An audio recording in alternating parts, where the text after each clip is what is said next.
All right, folks. I am coming to you today from an undisclosed location in Wisconsin, and week 14 is here. And today was kind of the first day it hit me. There are only 4 weeks left in the regular season. It is kind of coming to an end pretty quick, which makes me sad, but we're also kind of getting into the heart of the season, and we're getting close to the playoffs, which is exciting. Week 14 has 3 enormous games, including what I think could be a possible Super Bowl preview between the Bills at Lions in Detroit. We got 2 other big games with the Eagles, Steelers, and Packers, Seahawks, so a lot of great football this weekend. But I want to start with the 49ers. Their season came to an end on Thursday night, and I think this run they have of trying to contend for a Super Bowl is now over. They're old, they're brittle, and they're often injured, and they're sitting there with a quarterback who I think is pretty average, and they're going to pay him. You take a look up and down the roster. They got Trent Williams, their best offensive lineman, 36 years old, injured again. They have 2 years left on that deal. Christian McCaffrey, injured again. And when you look at the history of running backs, these injuries start piling up and they're never really the same. Deebo Samuel, I don't know what his deal is. He had a huge drop the other night, but he does not look like the same player that he has been in the past. You got Brandon Ayuk coming off a torn ACL. You got Greenlaw coming off a torn Achilles.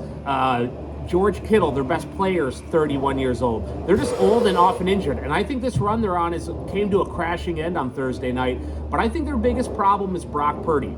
I think without all these guys, Brock Purdy is pretty average. He had a terrible interception the other night. He had a couple goofy plays where he looked like he's going to try to do some Mahomes jump pass, and he never even released the ball. And if you look at his deal, he's got 1 year left on his deal. He's going to make $1 million. He's not going to go into that final year only making $1 million and risking that. He's going to try to get a new deal in this offseason, and they're going to pay him because that's what teams do. But I think this is Dak Prescott 2.0. I think he's an average quarterback who's going to demand high-level money. I don't think they should do it. If I were them, I would try to get him to play on this final year, try to sign him to a smaller deal or franchise tag him. But they're going to pay him, and I think it's going to create a lot of problems for that team moving forward on top of what they already have. So let's get into Week 14. So there are several huge games, but I want to get into my picks here. So Browns plus 6.5 at home versus the Chiefs. So there's a couple things looming here for the Chiefs that I see troublesome. Number one, Mahomes has taken more sacks than he ever has in his career, and we're only at week 14. He's going to shatter his previous high, and they're going back to Morris at left tackle, a left tackle that has already been benched twice. That tells you how much trouble that they're in the offensive line. That left tackle spot now, Morris is coming in. They've already had 2 other starters besides him. They signed someone off the street, and now they're going back to Morris. A lot of trouble on the offensive line. He's going to be blocking Myles Garrett, I think the 3rd or 4th best pass rusher in the NFL. They also had to bring in a cornerback off the street who looks like he's going to be starting this week after only being with the team for a week. They are starting to rack up some injuries in the secondary, and the one thing the Browns can do is throw the ball downfield. So I look for the Chiefs to win. I look for it to be close. I'm taking the Browns plus 6.5.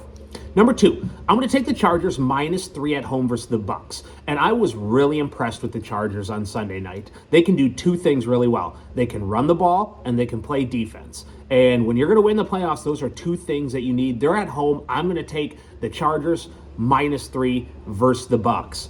Number 3, I'm going to take the Seahawks plus 2.5 at home versus the Packers. And I have not been overly impressed with Jordan Love this year, but the one thing the Packers do really well is run the ball. Josh Jacobs currently 3rd in rushing yards in the NFL, but I have been impressed with Geno Smith, and I love his wide receivers, and their defense has gotten consistently better. I think this is going to be a very close game. Both of these teams look like they're playing for the playoffs. The Packers, I think, will be in. The Seahawks have some work to do yet with the Rams right on their tail, but I am going to take the Seahawks plus 2.5.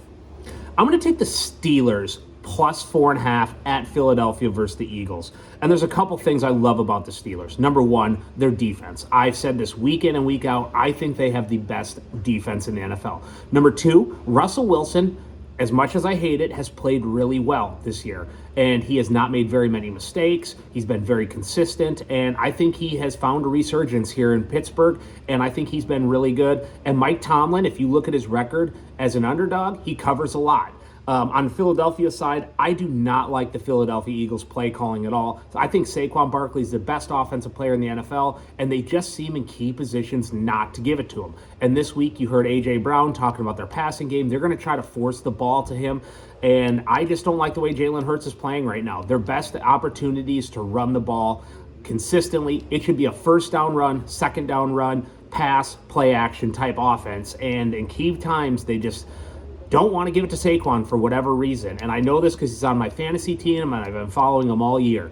So I am going to take Steelers plus 4.5. I think the Eagles win the game by a field goal. And then the last one, the biggest game of the week, maybe the year. We have the Lions at home versus the Bills. I'm going to take the Lions minus 2.5.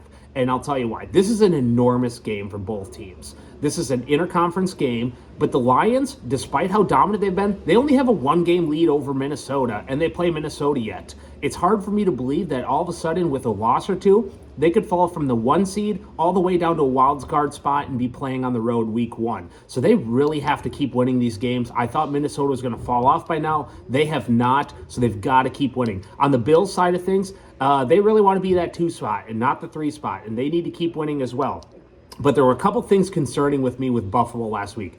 Number one, the Rams threw it all over them. The Rams could do whatever they wanted to all game long, and their defense has been a little bit concerning. I do worry in some of these games that teams can score pretty easily on Buffalo. I do think Josh Allen is the MVP of the league this year. I think he's been the best player this year, but I worry about that defense and going to Detroit. The fan base is going to be jacked. It is going to be loud in there. And I'm going to take the Lions minus 2. I think the Lions are going to win by a field goal. So I can't wait for these 3 games tomorrow night. And I look forward to talking to everyone then.